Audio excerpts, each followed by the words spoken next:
തറാവീഹ് നമസ്കാരത്തെ കുറിച്ച് ഒരു തെറ്റിദ്ധരിപ്പിക്കൽ. അത് കേട്ടോ നിങ്ങൾ.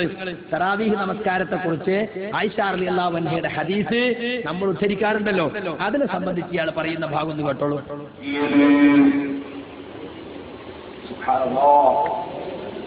മൗലവിമാർ പറയുന്നു അത് ഈ ഷാഫി ഇമാമും മാലിക് ഇമാമും അഹ്മദ് ഇബ്നു ഹംബലും അതുപോലെ അബൂ ഹനീഫയൊന്നും ഞങ്ങൾ കണ്ട ഹദീസ് കണ്ടിട്ടില്ല.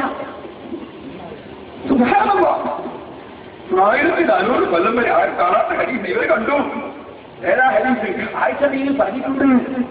ആയിഷ ബീവി വള്ളിപ്പോതാറാ തറാവീഹ് പള്ളിയിൽ ജമാഅത്തായിട്ട് 3 ദിവസം റസൂൽ നിസ്കരിച്ച അത് വീട്ടിൽ നിന്ന് മനസ്സിലാക്കിയ ആളാണ് ആയിഷ ബീവി. എന്നാ ഇരിക്കട്ടെ, ആയിഷ ബീവി പറഞ്ഞിട്ടുണ്ട്. എന്താ പറഞ്ഞത്?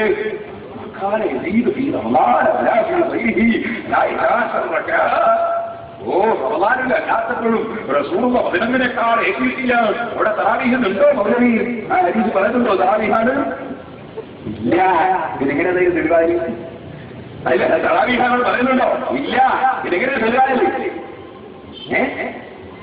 അല്ലാഹുവിന്റെ റസൂൽ സല്ലല്ലാഹു അലൈഹി വസല്ലം ഉറങ്ങിത്തെളിഞ്ഞതിന് ശേഷം നിസ്കരിക്കുന്ന തഹജ്ജുദും വിത്റും അത് 11 ഏറാറില്ലെന്ന് ആയിഷ ബീവി പഠിപ്പിച്ചിട്ടുണ്ട്.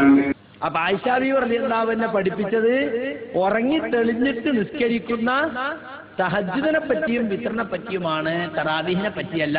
തറാവീഹിനെ പറ്റിയാണെന്ന് ആ ഹദീസിലുണ്ടോ? ആ ഹദീസിലുള്ള എന്താണ്? മാകാന യസീദു ഫീ റമളാന വലാ ഫീ ഗൈരിഹി. റമളാനിലും അല്ലാത്ത കാലത്തും റസൂൽ വർദ്ധിപ്പിക്കുമായിരുന്നില്ല. അലാ 11 റക്അത്തും 11-ലധികം. എപ്പോഴാണ് ആയിഷ റളിയല്ലാഹു അൻഹ ഇത് പറയുന്നത്? അബൂ സലമത്തിന് അബ്ദുറഹ്മാൻ ചോദിക്കുകയാണ്, റസൂലുള്ളാഹിന്റെ റമളാന്റെ നമസ്കാരം എങ്ങനെയായിരുന്നു? അപ്പോഴാ പറയുന്നത്. അപ്പൊ തറാവീഹിനെ കുറിച്ചാണ് ഉറപ്പല്ലേ? മാത്രമല്ല ഈ ഹദീസ് ഷാഫി മദ്ഹബുകാരനെന്ന് നിങ്ങൾ തന്നെ ബഹുമാനത്തോടെ പറയുന്ന ഇമാം ബുഖാരി അദ്ദേഹത്തിന്റെ സഹീഹിൽ സലാത്തു തറാവീഹ് എന്ന അധ്യായത്തിലാണ് ഉദ്ധരിച്ചത്. സലാത്തു തറാവി എന്ന അധ്യായത്തിലാണ് ഉദ്ധരിച്ചത്. ഏത്? ഈ പറയുന്ന ആയിഷ റളിയല്ലാഹു അൻഹയുടെ ഹദീസ്. എന്നിട്ട് അതിനെ സംബന്ധിച്ച് ഫത്ഹുൽ ബാരിയിൽ എഴുതിയതെന്താ? അസ്കലാനി ആ ഹദീസ് തറാവീഹിനെ പറ്റി സൂചിപ്പിക്കുന്ന വിശദീകരണം. വഅമ്മാ മാ റവാഹു ഇബ്നു അബീ ശൈബ മിൻ ഹദീസ് ഇബ്നു അബ്ബാസ് കാന റസൂലുള്ളാഹി സ്വല്ലല്ലാഹു അലൈഹി വസല്ലം യുസല്ലി ഫീ റമളാന 20 റക്അത്തൻ വൽ വിത്ര. അല്ലാഹുവിന്റെ റസൂൽ റമളാനിൽ 20 റക്അത്തും വിത്റും നമസ്കരിച്ചിരുന്നുവെന്ന് ഇബ്നു അബ്ബാസിൽ നിന്നൊരു റിവായത്തുണ്ട്. ഫഇസ്നാദുഹു ലഈഫുൻ, അതിന്റെ സനദ് ദുർബലമാണ്. വഖദ് ആറലഹു ഹദീസു ആയിഷ തഹാദാ, ആയിഷ ബീവിയുടെ ഈ ഹദീസ് അതിനെതിരാണ് താനും. അല്ലദീ ഫി സഹിഹൈനി, ഇതാകട്ടെ ബുഖാരിയിലും മുസ്ലിമിലും ഉള്ളതുമാണ്. മാ കൗനിഹാ അഅലമ ബിഹാലിൻ നബി സ്വല്ലല്ലാഹു അലൈഹി വസല്ലം ലൈലൻ മിൻ ഗൈരിഹാ. നബി സ്വല്ലല്ലാഹു അലൈഹി വസല്ലമയുടെ പത്നി ആയിഷ റളിയല്ലാഹു അൻഹയാണ് മറ്റുള്ളവരെക്കാൾ നബിയുടെ രാത്രിയെ കാര്യങ്ങൾ ഏറ്റവും അറിയുന്നവർ. 3-4 കാര്യങ്ങൾ നമുക്ക് നിന്ന് കിട്ടി. ഒന്ന്, 20ന്റെ ഹദീസ് ലൈഫാണ്. എന്നാൽ വാഴക്കാട് സംവാദം നടന്നല്ലോ, വാഴക്കാട് ചന്ദനപ്രസംഗം അബ്ദുറഹ്മാൻ സലഫിയുമായിട്ട്. അന്ന് പേരോട് പൂങ്കാവനത്തിന് കൊടുത്ത അഭിമുഖത്തിലുള്ളത് റസൂലുള്ള 20 നിസ്കരിച്ച് സഹിയാണ് എന്ന നിലക്കാണ്. അങ്ങനെ നബി 20 നിസ്കരിച്ചിട്ടുണ്ടെന്ന് അയാൾ പറഞ്ഞത്. അത് ദുർബലമാണെന്നാണ് ഇവിടെ പറഞ്ഞത്.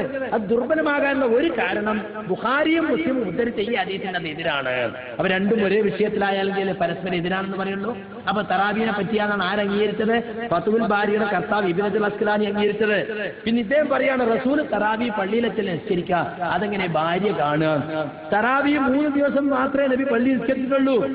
ബാക്കിയുള്ള ദിവസമൊക്കെ വീട്ടിൽ നിന്ന് നിസ്കരിച്ചത്. 3 ദിവസം നിസ്കരിച്ചു. 4ാമത്തെ ദിവസം ആള് വർദ്ധിച്ചപ്പോ നബി പറഞ്ഞു ഇനി ഞാൻ നിസ്കരിക്കാം. നബി പുറത്തേക്ക് വന്നില്ല.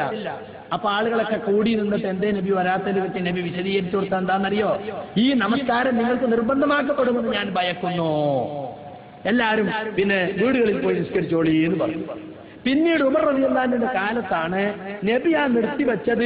നബിയും സഹാബത്തും ഒരു കാര്യം ചെയ്താൽ അത് അള്ളാഹു നിർബന്ധമാക്കുമെന്ന ഭയാണ്. റസൂൽ വഫാത്തായതോടുകൂടി ആ ഭയം നീങ്ങി. അതുകൊണ്ട് ഇനി അത് പള്ളികളിൽ ഇങ്ങനെ കുറെ ഓരോ ഒറ്റയും തറ്റയുമായി നിസ്കരിക്കാം, ചെറിയ ചെറിയ ജമാഅത്തായി നിസ്കരിക്കാം, അത് വേണ്ട, അതൊരു ഇമാമിന്റെ കീഴിലാക്കാം എന്ന് ഉമർ റളിയല്ലാഹു അൻഹു തീരുമാനിച്ചു. അങ്ങനെയാണ് വീണ്ടും അത് പള്ളിയിലേക്ക് വന്നത്. അപ്പൊ റസൂലുള്ളാഹി സ്വല്ലല്ലാഹു അലൈഹി വസല്ലമയുടെ കാലത്ത് അവിടുന്ന് തറാവീഹ് ഒരു റമളാനിൽ 3 ദിവസം മാത്രം പള്ളി നിസ്കരിച്ചിട്ടുള്ളൂ. ബാക്കിയുള്ള ദിവസമൊക്കെ വീട്ടിലല്ലേ, അവൻ നബിന്റെ ഭാര്യമാരനല്ലേ അതറിയാം. ഇയാൾ ഇവിടെ തെറ്റിദ്ധരിപ്പിച്ചത് എന്താണ്?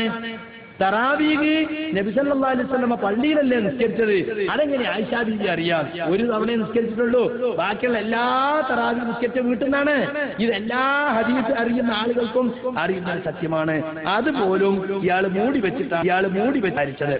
പിന്നെ നിങ്ങളെ കാമിൽ സക്കാഫി ഒരു ബണ്ടൽ വിട്ടിട്ടുണ്ട്. എന്താണെന്നറിയോ? തറാവീഹ് 20 ആണെന്നതിൽ മുസ്ലിം ലോകത്ത് ഇജ്മാ ഉണ്ട്. ആ ഇജ്മാഇനെ എതിർക്കൽ ഹറാമാകുന്നു. തൊട്ടേനൊക്കെ ഇജ്മാ. എന്നാ കേട്ടോളൂ, ഇജ്മാ എന്ന് പറഞ്ഞാൽ എന്താ അർത്ഥം? ഐക്യകണ്ഠേനയുള്ള അഭിപ്രായം. മുസ്ലിം പണ്ഡിതന്മാർക്ക് അഭിപ്രായ ഭിന്നതയില്ലാത്ത വിഷയം. എന്നാൽ തറാവീഹിനെ സംബന്ധിച്ച് ഹനഫി മദ്ഹബുകാരനായ ഐനി അദ്ദേഹത്തിന്റെ ബുഖാരിയുടെ വ്യാഖ്യാനമായ ഉംദത്തുൽ കാരിയിൽ എഴുതുന്നു, വഖദ് ഇഖ്തലഫൽ ഉലമാഉ ഫിൽ അദദിൽ മുസ്തഹബ് ഫീ ഖിയാമി റമളാൻ അലാ അഖ്വാലിൻ കസീറാ. തറാവീഹിന്റെ കാര്യത്തിൽ അതിൽ ഏറ്റവും നല്ലത് എത്ര റക്അത്താണ് എന്ന കാര്യത്തിൽ ഇഖ്തലഫൽ ഉലമാഉ പണ്ഡിതന്മാർ അഭിപ്രായ വ്യത്യാസത്തിലായിട്ടുണ്ട്. അലാ അഖ്വാലിൻ കസീറ, ധാരാളം ഖൗലുകളുണ്ട് അതിൽ. ഇയാൾ പറഞ്ഞതോ? ഇയാളുടെ ഒരഭിപ്രായ വ്യത്യാസമല്ല, ഇജ്മാഅാണ്. ഐനി പറഞ്ഞതോ? ഐനിയെക്കാളും വലിയ പണ്ഡിതനാ ഇയാള്. മാത്രമല്ല തൊട്ടടുത്ത വാചകത്തിൽ ഐനി പറയുന്നത് ഇമാം തുർമുദി തന്നെ അദ്ദേഹത്തിന്റെ സുനനിൽ ഇങ്ങനെ പറഞ്ഞിട്ടുണ്ട്. ആദ്യകാലം മുതൽക്കേ അഭിപ്രായ വ്യത്യാസമുള്ള വിഷയമാണിത്. അഭിപ്രായ വ്യത്യാസ വിഷയത്തെക്കുറിച്ച് ഇജ്മാ ഉണ്ടെന്ന് ഇയാൾ കൊല്ലത്തിന് എഴുതിയിട്ട് കാര്യമുണ്ടോ? ഇങ്ങനത്തെ പോയത്തക്കാരാണ് കാമിലി പട്ടോ കിട്ടിയിട്ട് പുറത്തു വരുന്നത് എന്ന് സാന്ദർഭികമായി നിങ്ങളൊന്ന് മനസ്സിലാക്കിക്കോ. പിന്നെ ഉമർ റളിയല്ലാഹു അൻഹു ഒരുമിച്ച് കൂട്ടിയത് എത്ര റക്അത്തിനാ? അത് 20 ഇവർ തെറ്റിദ്ധരിപ്പിക്കുന്നത്. ഒരിക്കലുമല്ല. അമറ ഉമറു ഉബയ്യ ഇബ്നു കഅബിൻ വ തമീമൻ ദാരിയ അൻ യഖൂമാ ബി 11 റക്അതൻ. 2 ഇമാമിങ്ങളെ തറാവീഹിന് വേണ്ടി ഉമർ ഖത്താബ് നിശ്ചയിച്ചു കൊടുത്തു. ഒന്ന് തമീമു ദാരി, മറ്റൊന്ന് ഉബയ്യ ഇബ്നു കഅബ്. ആ 2 ഇമാമിങ്ങളോടും ഉമർ റളിയല്ലാഹു അൻഹു കൽപ്പിച്ചത് 11 റക്അത്ത് നമസ്കരിക്കാനാണ്. ഇമാം മാലിക്കിന്റെ മുവത്തയിൽ അത് രേഖപ്പെടുത്തുന്നു സഹിയായ സനദോടുകൂടി. ഉമർ കൽപ്പിച്ചത് മാത്രമല്ല, ഉമർ അല്ലാഹുവിന്റെ കാലത്ത് നിസ്കരിച്ചതോ അതും അതാ സഈദ് ബിൻ മൻസൂർ ഉദ്ധരിക്കുന്നു, സായിബ് ബിൻ യസീദിൽ നിന്ന് ഉദ്ധരിക്കുന്നു, കുന്നാ നഖൂമു ഫീ സമാനി ഉമർ ബിൻ അൽ ഖത്താബ് ബി 11 റക്അതൻ. ഞങ്ങൾ ഉമർ ഫാറൂഖ് റളിയല്ലാഹു അൻഹുവിന്റെ കാലത്ത് നമസ്കരിച്ചിരുന്നത് 20 റക്അത്ത് അല്ല, 11 റക്അത്തായിരുന്നു. കണ്ടോ? അപ്പൊ 20 ഉമർ റളിയല്ലാഹു കൽപ്പിച്ചതും അതുപോലെ അന്ന് ആ കാലഘട്ടത്തിൽ സഹാബികൾ നിസ്കരിച്ചതും 11 റക്അത്താണ്. ഇനി 4 മദ്ഹബിലും ഇജ്മാഅാണെന്ന ഇവരുടെ വാദം. ഇമാം മാലിക് എന്താ പറഞ്ഞത്? അല്ലദീ ജമഅ അലൈഹി الناس ഉമർ ബിൻ ഖത്താബ് അഹബ്ബു ഇലയ്യ. ഉമർ ഖത്താബ് ഏത് റക്അത്തിന് വേണ്ടിയാണോ ആളുകൾ ഒരുമിച്ച് കൂട്ടിയത് അതാണ് എനിക്ക് ഏറ്റവും ഇഷ്ടം. വഹുവ 11 റക്അത്തൻ. അത് 11 റക്അത്താണ്. ഉമർ ഖത്താബ് ജനങ്ങൾ ഒരുമിച്ച് 11 റക്അത്താണ്. വഹിയ സലാത്തു റസൂലില്ലാഹി സ്വല്ലല്ലാഹു അലൈഹി വസല്ലം. അല്ലാഹുവിന്റെ റസൂലിന്റെ തറാവീഹും 11 ഖീല ലഹു. അപ്പോൾ ഇമാമിനോട് ചോദിക്കപ്പെട്ടു, 11 റക്അത്തൻ ബിൽ വിത്രി. 11 എന്നത് വിത്രും ചേർത്തിട്ടാണോ? ഖാല നഅം വ 13 ഖരീബ്. 13 എന്ന് പറയുന്നത് 11നോട് അടുത്തതാണ്. ഖാല ഇമാം അവറുകൾ പറഞ്ഞു, വലാ അദ്രി മിൻ ഐന വഹദ ഹാദ റുകൂഉൽ കസീർ. ഈ ധാരാളമായ റക്അത്തുകൾ എവിടെ നിന്നാണ് പുതുതായി കൂട്ടിച്ചേർക്കപ്പെട്ടതെന്ന് എനിക്കറിയുകയില്ല. മദീനയിലെ ഇമാമല്ലേ, ആയിരക്കണക്കിന് 10,000കണക്കിന് ഹദീസുകൾ പഠിച്ച ദേഹമല്ലേ എന്നൊക്കെ പറഞ്ഞ് നിങ്ങൾ എന്നെ പ്രശംസിക്കുന്ന ഇമാം മാലിക് ഇമാം ദാരിൽ ഹിജ്റ അദ്ദേഹം പറയുന്നു, ഉമർ ഖത്താബ് ഒരുമിച്ച് കൂട്ടിയത് 11, റസൂൽ നിസ്കരിച്ചത് 11. അതാണ് എനിക്ക് ഏറ്റവും ഇഷ്ടം.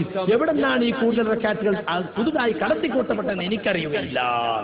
അപ്പൊ 4 മദ്ഹബിൽ ഇജ്മാ ഉണ്ടെന്ന് നിങ്ങളെ വാദം കള്ളവാദമല്ലേ? അപ്പൊ തറാവീഹിന്റെ കാര്യത്തിലൊക്കെ ഇസ്ലാഹി പ്രസ്ഥാനത്തിന്റെ നിലപാട് വളരെ വ്യക്തമാണ്. ഞങ്ങൾ ഖണ്ഡനഭയം കൂടാതെ പറയുന്നു, റസൂലുള്ളാഹി സ്വല്ലല്ലാഹു അലൈഹി വസല്ലമയോ അവിടുത്തെ സഹാബത്തോ 11ലധികം നമസ്കരിച്ച, ചില റിപ്പോർട്ടിൽ 13 എന്ന് കാണും. അത് സഹാബികൾ തന്നെ പറഞ്ഞിട്ടുണ്ട്. ഇശാഇന്റെ സുന്നത്തോ സുബൈന്റെ സുന്നത്തോ ആണ്. അത് ചേർത്തിട്ടാ പറഞ്ഞത്.